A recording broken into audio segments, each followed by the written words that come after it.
Ei pessoal, eu sou Ana Rita de Calazans Perini, do Instituto Orior, da Academia Cultural. Passo por aqui para mais uma rápida provocação filosófica. Entre tantas definições de filosofia, uma das mais singelas e encantadoramente pragmáticas é a dela como resultante de um somatório entre interrogação, atenção e diálogo. Traduzindo, a filosofia consiste em aprender a fazer as perguntas certas e atentamente aprofundá-las pelo exercício do pensar em conjunto. Ainda que a filosofia seja natural e esteja efetivamente presente enquanto impulso em todo e qualquer ser humano, não se restringindo aos meios acadêmicos, é salutar e enriquecedor mergulharmos na sua história, detectando a inter-relação entre os períodos mágico, religioso, filosófico e científico. Aí vale ressaltar que quanto mais respeitoso for esse resgate histórico dos períodos, mais próximos estaremos de responder o que nos cabe como ponta de lança posta em movimento há milhares e milhares de anos.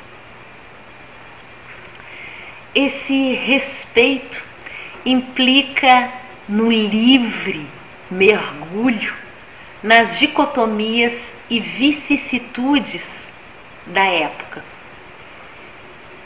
sem as amarras do nosso tempo, buscando a compreensão mais fidedigna da visão de mundo e de ser humano que possuía. Feito isso, é natural que nossa percepção e a nossa consciência se ampliem, que se equilibre autossuficiência e interdependência, que se promova assertividade e corresponsabilidade, que o humano se sinta renascido e potencializado. Então, em linhas muito gerais, a marca dos 4 períodos da história da filosofia, e aí mais uma vez fazendo um parêntese que não existem limites cronológicos estritos, exatos, e que os períodos se interpenetram. A metáfora de uma montanha-russa pode vir em nosso auxílio, onde a introspecção de um período possibilita a extroversão do período seguinte. E eu uso propositadamente essas expressões para afastar a arapuca contida nos termos declínio e apogeu, presas pela ótica de qualificar realizações a partir do movimento frenético. Então, aos períodos. O período mágico abrange o transladar da mitologia à ciência, permeia o século 6 antes de Cristo até o século 1 depois de Cristo. É a antiguidade clássica, lembrando que para os gregos ciência consistia em conhecer as causas. Eles iam atrás da raiz de todas as coisas. Sócrates é o grande divisor de águas, pré-socráticos, socráticos, Sócrates, Platão, Aristóteles, e pós-socráticos. O período religioso é o transladar da ciência ao teocentrismo. Theos, Deus, como centro de todas as coisas. Permeia do século I ao século XIV da nossa era, abrangendo Antiguidade e Idade Média. Não é só a vida que importa, e a morte. Há que se abrir mão do imediatismo e se pensar no amanhã. Os marcos, a escola de Alexandria, Agostinho de Hipona, o cristianismo, o método escolástico, o problema dos universais, a presença forte árabe e judia. O período filosófico, por sua vez, é o transladar do teocentrismo ao antropocentrismo. Antropo, homem. O homem passa a ser a medida de todas as coisas. Aí nós tiramos o poder divino dos reis e do Papa. Nós estamos falando do período entre o século XIV e o século XIX. Abrange, então, Renascimento e modernidade. Os grandes marcos é justo a Renascença italiana, a Reforma Protestante, a Revolução Científica, a Revolução Cultural, o Iluminismo. O marco divisor de águas da modernidade é Kant. Então, pré-kantianos, kantianos e pós-kantianos.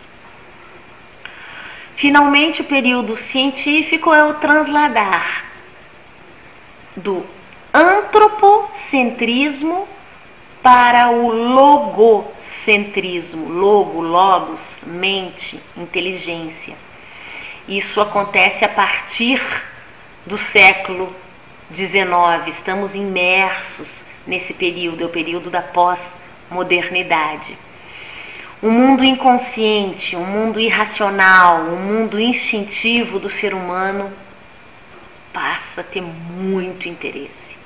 O pêndulo da história se move do subjetivismo ao materialismo, do panteísmo ao ateísmo.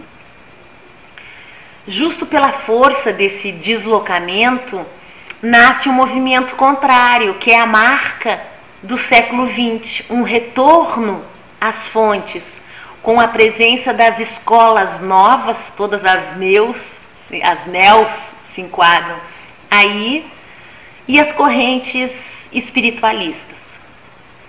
Caso algum de vocês se pergunte, espera aí, quer dizer que a história da filosofia começa só a partir do século VI a.C.? Sim e não. Na verdade, isso rende muito pano para a manga.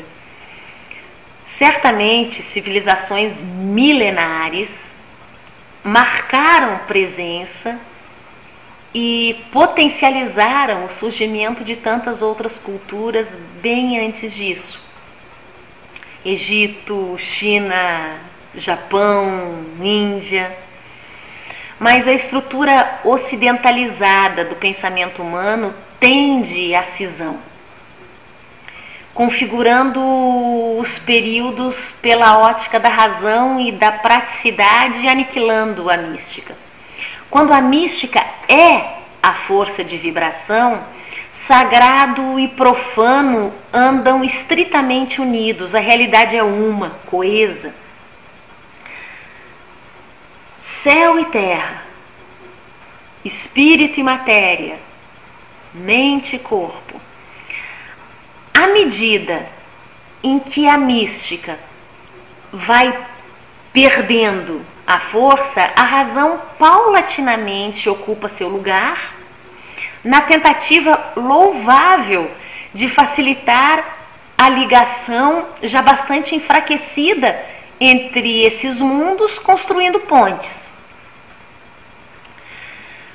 Acontece que de repente nós nos perdemos no processo e a fragmentação atinge a ponte. A razão, que é uma mescla de inteligência e intuição, perde o lugar para a ação enquanto praticidade nem sempre associada à teoria. E a gente sente isso claramente quando compara Egito, Grécia e Roma. No Egito reina a mística absoluta.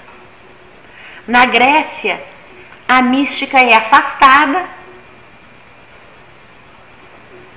e governa interinamente a razão. Em Roma, a mística não só está exonerada, como em coma profundo. A razão, internada, quase não mais é consultada e a ação impera. É isso, um forte e carinhoso abraço a todos, até a próxima.